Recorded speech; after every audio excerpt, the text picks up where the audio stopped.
But let's talk about the game itself, because it was a wild game, as seemingly all Cincinnati Bengals games are, and certainly this one no different. But you kind of came into the game.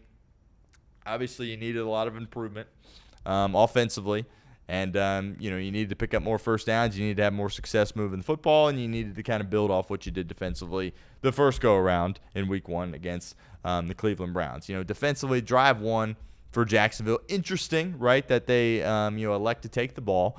I think you're kind of seeing a shift, by the way, in NFL teams doing that. It seemingly was always, you won the toss, you're going to defer. That's just kind of the way it was. But you're seeing more and more teams take the opening kickoff and potentially do damage with it. And I think Jacksonville certainly was able to do that. Went right through the Cincinnati Bengals defense. A couple of key third downs early in that game. The 3rd and 3 on the first drive, 18 yards to Dyami Brown on DJ Turner, right? The 3rd and 7 to Strange, and then obviously the touchdown to Brown as well with DJ Turner in coverage. DJ Turner did not have his best game, but he's kind of, at least the way the game played out, is looked at as cornerback 2 after the struggles that Cam Taylor-Britt had in Week 1. When they would go to 3 linebackers, CTB was out and DJ Turner was still in. So that's kind of how the coaching staff went into that game, viewing DJ Turner as their second cornerback. But I thought Cam Taylor-Britt played really well in this game. Nobody's really talking about that. Obviously, everyone's talking about the injury to Burrow, what have you.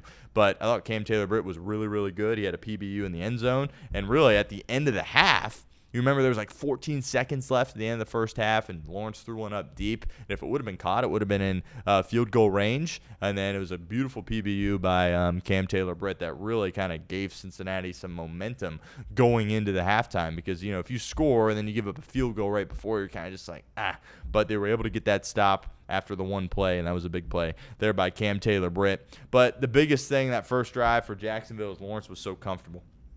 And that's something that the Bengals they have struggled with, and they're going to continue to struggle with. Now, luckily Trey Hendrickson made several plays in the game where we're not sitting there talking about, they couldn't get pressure on the quarterback, that's why they lost. Hendrickson was able to save them in that regard once again. But, the pass rush there early in the game, Lawrence was just sitting back and could do whatever he wanted. And then the first drive for Cincinnati was a disaster, right? Because, kind of picked up exactly where you left off against Cleveland. You had there was 2 throws in the game where there were incomplete passes, but Burrow, before he got hurt, went after the ball just in case it was a fumble. You had that immediately. It was a second play offensively for Cincinnati after he ran it up the middle and didn't get anything. Liam Cohen challenged it, which was kind of a silly challenge there early. Obviously, he's a rookie head coach, but then, you get sacked the play after that. So just total incompetence on that first drive for Cincinnati. And real quick on Liam Cohen, Jacksonville, they might be okay. They might be formidable as far as a opponent in the AFC. Are they going to make playoffs, win playoff games? I'm not going to get carried away, but Jacksonville is very, very interesting because I think from a play call perspective, there was some really good stuff that you saw from Liam Cohen. He was putting himself in a position where it was easy completions for Trevor Lawrence. He had schemed a lot of guys open, but Jacksonville just continually shot themselves in the foot, as we'll get into, and that really is why Cincinnati ended up winning the game. But overall, I was pretty impressed with Liam Cohen. Did have that kind of spat at the end of the game where he was kind of motioning to Trevor Lawrence, like, hey, hit him in the chest. I don't need to see that from my head coach.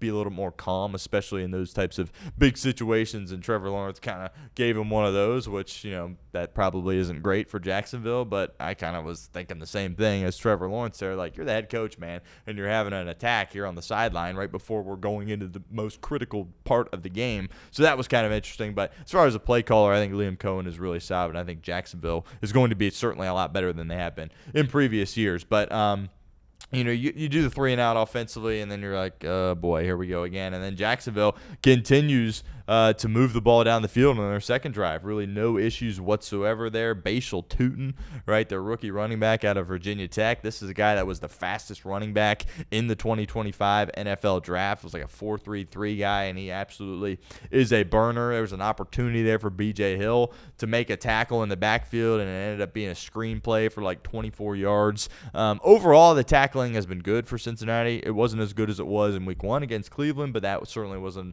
opportunity there for B.J. Hill to make a play. He wasn't able to do it. Parker Washington got involved in that drive for Jacksonville. DJ Turner again beat. So, you certainly have concerns there at that cornerback spot, particularly in the first half. DJ Turner did not have his best game. As I mentioned on that drive, you had CTB that had the PBU in the end zone. And then, of course, Trey Hendrickson makes the play of the game at that point. The get off on that play there on third down was absolutely unbelievable. He got to Trevor Lawrence like that. And obviously Lawrence gets hit, isn't able to put enough juice on the ball to get it there. Easy interception for Dax Hill. And then Cincinnati's in a spot where it's like, it felt like we might got blown out of our own stadium right after Zach Taylor was like, get here early, be loud, and we might just be down 14-0. Here in the first quarter, Trey Hendrickson makes a huge play. I said this on Off the Bench. I will say it again. The Cincinnati Bengals are 0-2 without Trey Hendrickson. You can say what you want about Hendrickson, how he handled things this offseason. I certainly thought the Bengals went about it the right way. I didn't think he was in a spot where he deserved top-of-the-line money and guaranteed money down the line just with his age and some of the concerns you have with him in the run game. If the Bengals would have ticked him off and didn't give him that raise, and he would have sat out a couple of games, they'd be 0-2, and then you'd be without Joe Burrow, and you'd be in a spot where even if you paid Trey Hendrickson going into, for instance, next week in week 3, it wouldn't be enough. You'd be cooked. So the Bengals deserve a lot of props for getting things done with Trey Hendrickson. Obviously, it wasn't a long-term deal, but they pay him, and he's the reason you have a 2-0 record right now because you were 0-2 without Trey Hendrickson. And then the second drive, this is what kind of, this really just kind of hits you in the heart, to be honest with you. It was that second drive with Burrow was so good. That was so unbelievable. Even the throw there on the first throw to Jamar where, he bobbled it. It was great coverage by Jarrian Jones there on the boundary. Just a perfect throw from Joe Burrow. Chase Brown was getting going, when Burrow was rolling out to his right and he hit Fant for a big play. Unbelievable. The 3rd and 4, he stepped up in the pocket and, evaded the rush, got it to Jamar. Just unbelievable. And then, you had the kind of what I alluded to earlier where he had the one play where he thought his receiver was going to stop and he went to throw and then he realized he wasn't, tried to hold on to it. Then he ended up running after it thinking it could perhaps be a fumble. That, too, was ruled an incompletion. And even, the touchdown play where clearly there was one play that was called and you could, see Burrow processing this. And he was like, oh, wait, nope, we need to get out of this. And we're going to have a one-on-one with Jamar, a slant. We're going to switch to that. Gets the ball. Jags bring pressure. He finds Jamar in the end zone. Just beautiful. That drive was beautiful, and that was you're kind of in a spot where it's like, yep, here we go. Yep, Bengals are back. We're going to score points, and might be a shootout, but the offense is going to be just fine. And then obviously the next offensive possession happens when you get to the second half. The third drive for Jacksonville, they scored again, mind you. So really, it should be 21-7 here at this point. Jacksonville was running it well. You really saw some good stuff there from Liam Cohen on that particular drive. Bashal Tutin, the running back, as we already mentioned, he was in a spot where he was kind of one-on-one with Cam Sample. It was a backup edge, obviously, and that was just a complete mismatch there, and he looked really silly. A nice juke there from Tutin as they extend their lead at that point to 14-7, and then, disaster obviously struck. The following drive for Cincinnati, again, he was sacked the play before. Also that 3rd and 7 to Higgins a couple plays before he got hurt. Just gorgeous. Those two being on the same page. And that's also something that you're going to see. And you saw it later in the game. You saw it in the second half where, when you see a quarterback, what you saw in the second half where Browning throws it to either T and Jamar, and you're just like, they're just not on the same page. Like how is that possible? Because that never happens when Joe is throwing to T or Jamar. They're always on the same page. They always know where to look, when to look, where it's coming, and it's always seemingly there. But so that just kind of another dagger to the heart, so to speak, because it was a great play, a couple of plays before he got hurt. Obviously, he goes down, then you punt, and then you're just in survival mode, right? You're at this point in the second quarter as a fan, you're just in shambles.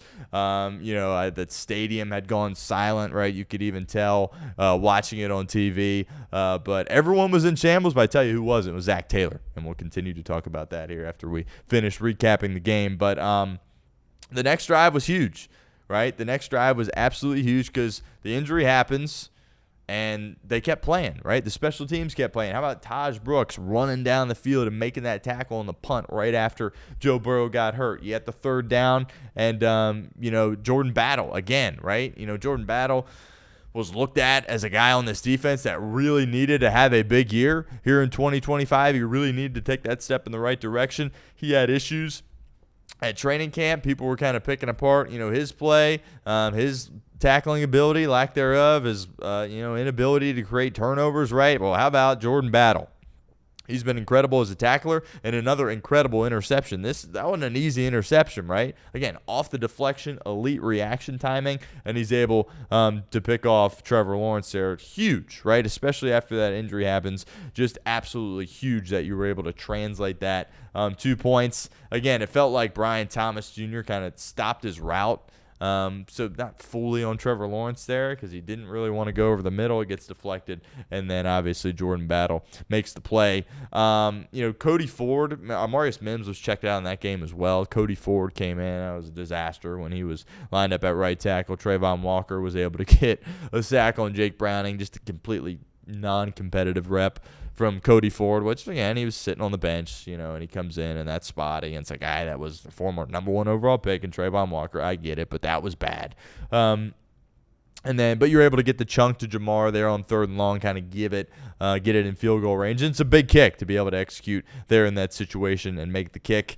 And, Jacksonville obviously was able to respond after that and come up with another field goal. And, the chunk plays, you kind of gave them up there throughout the course of really that first half. There was a missed tackle by Dax Hill, who I thought was incredible in the game, but he had some issues there on that particular drive, the 5th drive of the game for Jacksonville. And then, really the thing about the Jaguars about that game was they kept shooting themselves in the foot, right? How many procedural penalties did they have? Operational penalties, illegal shifts, false starts. And I get it. It's a new system, right? New head coach, new scheme with Liam Cohen.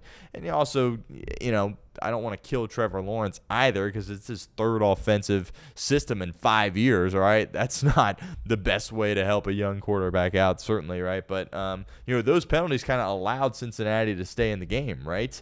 They probably go down and score a touchdown there on that drive and kind of respond right away to the field goal that you were able to kick. But you get fortunate there, with some of the mistakes that Jacksonville made. And also, if you remember on that drive, Trevor Lawrence was like 4 yards past the line of scrimmage where he threw it in the end zone. And then he was all ticked off that he didn't get the PI, but PI doesn't matter if it's an illegal forward pass. So that was a critical mistake there from Trevor Lawrence. He made several of them, and Cincinnati was able to, capitalize and force the field goal. But then after that, this was the interception with Browning where Zach Taylor didn't really kill him for it. You got a nice return from Samaje Perine, which was interesting to me, the returning.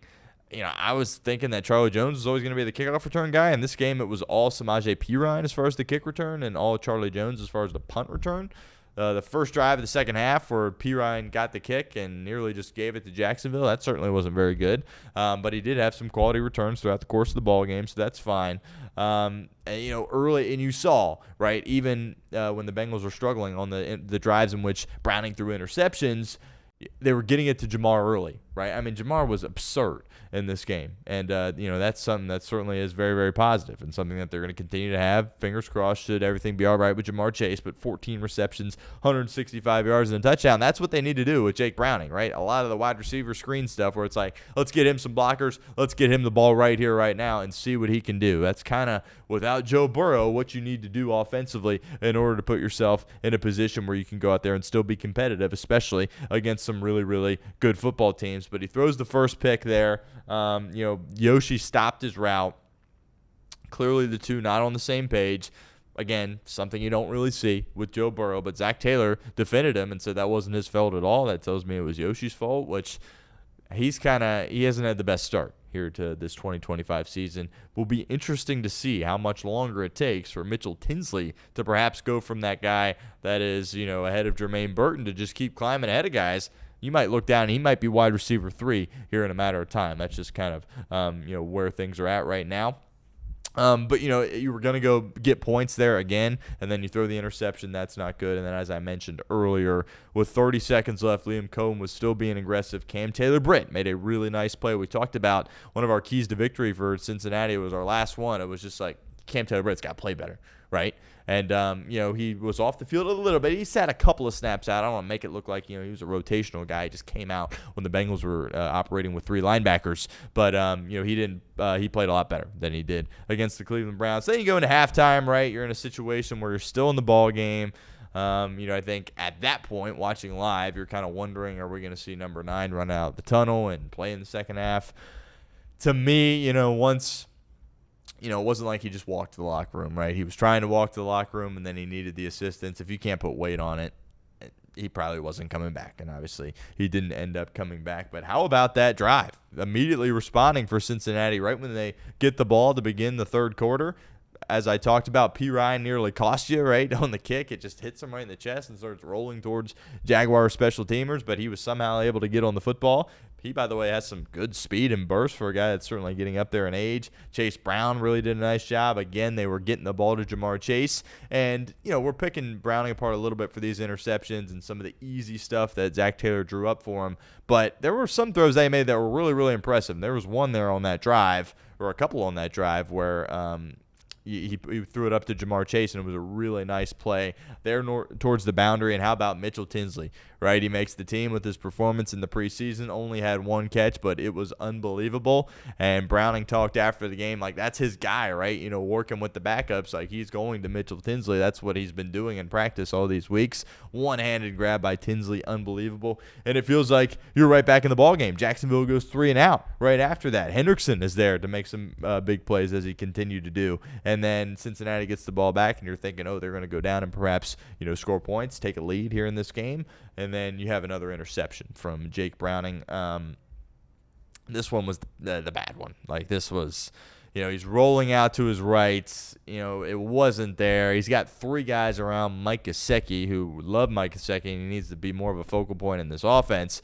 But it's not like you're throwing it to Jamar Chase or Tee Higgins there, right? And there's 3 dudes, and you just kind of throw it up. And obviously that was not a good situation there for Jake Browning. And then Jacksonville able to immediately respond. Shamar Stewart had a key missed tackle there on that drive. Really good play design there on the Etienne touchdown. Kind of just lines up as a receiver. Lawrence gets him quickly. They had blockers. Easy score for Jacksonville, and they kind of reassert their dominance in the game. And then you're thinking, the Bengals are cooked. Move on to next week. We'll see what happens. And then they're back, right? Just kind of roller coaster game for Cincinnati, as it typically is. The 3rd and 5 was a situation they had it in plus territory. Blitz was coming, and they threw it up to T. Beautiful throw by Jake Browning. He absorbed the 2 hits, and he gets in for a touchdown. And, that certainly was a very, very key play in the game.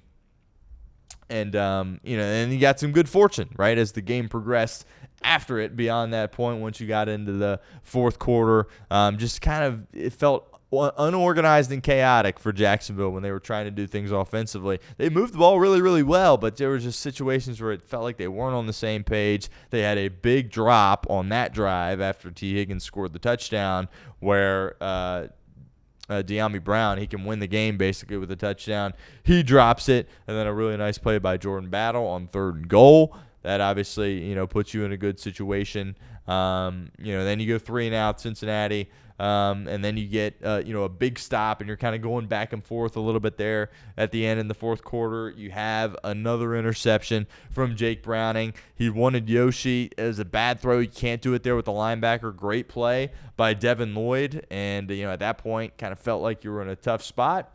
But the Cincinnati Bengals defense came up really, really big. Dax Hill had an incredible play there on that drive. It was a massive tackle for a loss. And then 4th and 5 with 3 minutes and 45 seconds to go, up 3. Liam Cohen elects to go for it on 4th down. And, I don't know if he's getting criticized in Jacksonville for going for it. He shouldn't. I questioned it in the moment, but he drew up a perfect play, and it was right there for Brian Thomas to make it, and he dropped it. And then obviously, the game completely shifted at that point. Cincinnati had it back for their final time, and Jake Browning, he did his thing, and Zach Taylor did his thing as well. 4th and 3 on your own 15 with like 3 minutes left, 2-minute warning, and all your timeouts. Zach Taylor says, we're staying on the football field. right? People criticize Zach Taylor for being soft or not being aggressive enough. Well, going for it on 4th and 3 at your own 15 with all of your timeouts left and a backup quarterback, yeah, I don't think there's anything soft about that or anything, not gutsy about that. I think Zach Taylor did a nice job, had a perfect play there, by the way, for Chase Brown out of the backfield. They pick up a first down, and then the play a lot of people nationally are talking about, right? The 4th and 5 situation. You throw it up to Yoshi, which that kind of is a bit of a head scratcher, right? Like that's the guy you're going to go to with the game on the line, 4th and 5, and they call PI on Travis Hunter. They were saying on the broadcast that he didn't get his head turned around, as quickly as he should have. But, the Bengals will take it, right? I mean, how many games have they lost where a call goes against them? They got one to go their way late. And, be very clear. Just because they got the call, that didn't put it in the end zone for them, right? They still had to make some big plays after that. There was a couple of really nice passes from Jake Browning. There was the one right after that play where a defender was coming to take his face off, and he ripped it to the boundary, hit Jamar. That was a big chunk play. You're down on the goal line, typical Bengals fashion. You mess around a little bit there. Reisner in the neutral zone. You get offsides on your offense, right, which is just, a tough situation to be in, obviously, for Cincinnati. But then you hit GUTSY, who nearly is able to get into the end zone. By the way, GUTSY got to be more involved in the game plan.